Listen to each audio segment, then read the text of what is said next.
It's time to talk about the important issues for the natural state. And there's only one place to turn for that. Opportunity Arkansas's Nick Horton. You can find Nick's work at opportunityarkansas.org. Hey, good Wednesday morning to you. Welcome back to First News. Just about 20 minutes in front of 8 o'clock. And yes, that does mean it's time to visit with Nick Horton, the founder and CEO of Opportunity Arkansas. Of course, you can find all their work at opportunityarkansas.org is the website. And Nick, welcome back to the show. Nick, before we get into the business of the day, I did see that Opportunity Arkansas issued out another 2025 Opportunity Defender Award. This one went to State Representative David Ray. And so can you run down a little bit about how he earned that award this year?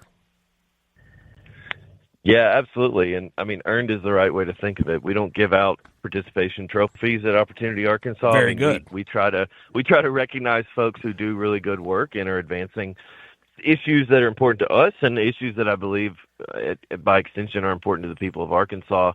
So Representative David Ray really is a shining example of that. He actually scored Toby 102% on our legislative scorecard for the legislative session. Yeah, so he got a few bonus points because he wasn't just voting. He wasn't just voting the right way. He was leading the charge on so many issues. Particularly, one of the things that stands out, and your audience will resonate with this, is the corruption and the underhanded tactics that we've seen from the left when it comes to trying to sneak really bad left-wing policy into our state constitution through the ballot amendment process.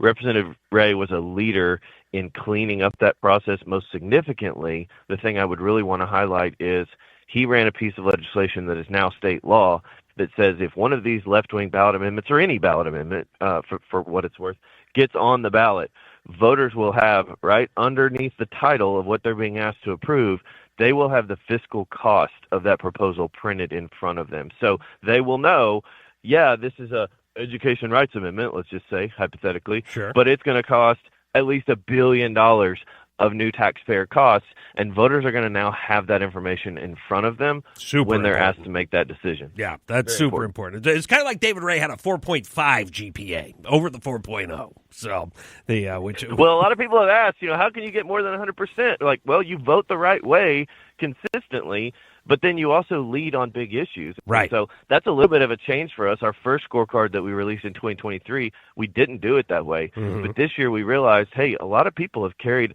a lot of big issues, and frankly, a lot of the bills that are on our scorecard wouldn't be able to be scored because they wouldn't have existed if it weren't for people like Representative Ray picking up the ball and running with it. Yeah. No, well, congratulations to him for picking up a 2025 Opportunity Defender Award. I'm sure he will display it fondly on the mantle, as he should. Nick, wanted to talk about yesterday's voting that went on mainly in other parts of the country. Didn't really have much going on here in Arkansas yesterday, but what type of message should Republicans take when most of the elections around the country yesterday leaned left, from California's Prop 50 to the New York City mayor's race, governors in New Jersey and Virginia, Supreme Court justices in Pennsylvania?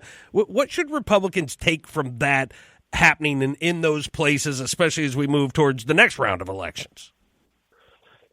Well, a lot to unpack here, and I think when you just look at the race in New York City, the mayor's race, and you think, oh my gosh, like we people of New York just elected a socialist, and it's pretty jarring, it's pretty disorienting, and there's a lot to take in there. I think ultimately, and I try not to get political, we focus on public policy at Opportunity Arkansas, but I hope the lesson that people take away is we've got to continue to be bold, if you will. We've got to continue to put forward solutions that actually solve problems that are affecting real people and real families. There's a lot there'll be case studies written for years, I'm sure, on the New York mayor's race and what transpired there. But at the end of the day, a lot of what it comes down to is people like free stuff and promising free stuff. And frankly, let me say it this way, putting your finger on the pulse of the issues that people are feeling, and having solutions that respond to those. I mean, that's something that he was able to do. Now, his solutions aren't going to work. And what's really interesting about this, and they're not really solutions, but what's really interesting about this is there's nothing new here, right? Like, there's nothing new under the sun, as Scripture tells us. And this example is really an embodiment of that, because, he's young and he sounds like he's got new ideas. Oh, free groceries. Oh, free housing. Oh, free bus rides. That is stuff that has literally all been tried in every third world country around the world and in places of this country.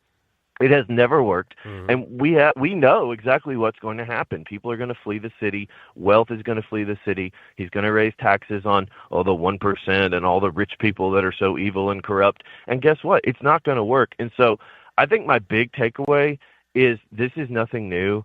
The pendulum has obviously swung back to the left. Yeah. But guess what? I've been around long enough. I got a little bit of gray in my beard. That's what always happens. The pendulum always swing left now, and in a few years it's going to swing back to the right. And I hope, to your question, that conservatives learned the right lesson from this, which is that we've got to have good, real policy solutions, and we have to be able to go out and articulate and have the courage and the ability to articulate why they're good and why they will work. Conservatism works every time that it's tried, but we have to try it, and we have to make sure that people know about it. Yeah, no, it's definitely a kind of a weird deal in New York City, and you're right. I mean, free stuff. One of the things we're hearing out of New York City is that that one, they had a huge voter turnout, but that one of the largest parts of the turnout was young people, and obviously you start talking about free stuff, young people are going to hedge towards that because there's a lot of things that young people are having trouble with right now, like buying a first home and things like that. They're living with their parents because they can't afford rent, and so at the end, when someone's saying, "Hey, we got some free stuff for you over here," you start hedging that way, especially if you're not solid in what your beliefs are from a policy standpoint. Nick, I feel like that maybe some of the government shutdown played in, especially when you talk about the voting in Virginia.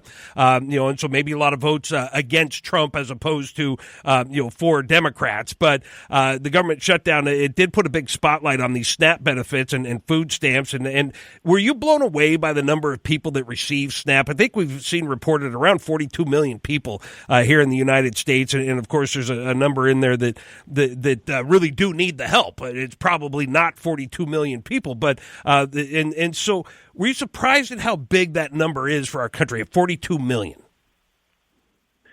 Well, to be blunt, I wasn't surprised because I study these programs every single day, frankly. But I think a lot of people have been shocked, and I've seen a lot of commentary online and in the Twitter sphere and everywhere else of people saying, wait a minute, 42 million people. And I want to say, and I did say this recently, and I'll say it here again, wait till you find out how many people are on Medicaid. You think 42 million people on food stamps is a lot. The number of people on Medicaid is twice that high. Right. It's close to a third of our country. It's close to 100 million people that are dependent on Medicaid now. And to your earlier question about the elections last night and people learning the right lessons, I think one of the biggest underappreciated or underrealized aspects of the government shutdown, you see all these headlines, they're all over the news again this morning about government shutdown, people are going to starve, government shutdown, SNAP benefits turned off. To your point, Toby, yes, there are people who really need this. Probably 15 to 20 million of the 42 million, I would say, or what most people would consider to be truly needy, elderly folks, disabled folks, low-income kids. Like, those are people that the program should be there to support. And at Opportunity Arkansas, we're very strong proponents of a strong safety net for those people. But what about the other 20 million? What about the other half of that program? These are able-bodied working-age adults, and most of them, 60+% of them, don't work at all. So it's not really a poverty problem. It's not really a food problem. It's a work problem. It's an income problem that we've got to solve. And then the other piece of this, I think that I'll probably write if I have some time, hopefully to write something about this. But look at what's happening. Government shuts down. The food stamp program shuts down for the first time that I can recall in my lifetime. I don't think this has ever happened. And look around. Like, look up and see what's happening. Food banks are having food drives. Churches, I know our local church is doing something to help make food available and help people that are truly in need. There's restaurants all over Central Arkansas that I've seen advertising saying, hey, if you're in true need, like, and you need a meal, come get a meal. That's right. When government gets out of the way, look at what's happening. People are stepping up. The community is stepping up, and this is the way that it should work. Yeah. Well, that's why we're doing the United We Feed food drive starting tomorrow out in Benton. And so hopefully, and this is how it should work, is that, we come together and support the people that are in need. And like Nick said, 42 million people on SNAP, probably 15 to 20 million are the ones who really are in need of that type of service. Nick, real quick before we wrap things up today, I wanted to spotlight spotlight something that's going on at your website. There's a new story of an education freedom family here in Arkansas that you put up at opportunityarkansas.org. What can you tell us about this new story that you guys produced? Well, I'll just say this. I can't say anything more powerful or more impactful than what you're going to hear in the video itself. Yeah. So I would just encourage people to go to the website or go to our YouTube page. It's going to be the most recent video there, the Bicker family. And this is a family like so many of these that we've seen from around the state, Toby, that didn't have the support that they needed. They've got a daughter with learning disabilities. Now they're able to get support. Now they're able to afford tutoring. Now there's all these other ways that they're able to get support to help their child succeed. And it's working and it's happening. And it's a really powerful story. It's about 4 minutes long. And it's just another testament. We're going to see tens of thousands of these stories over the next decade or two in the state of Arkansas.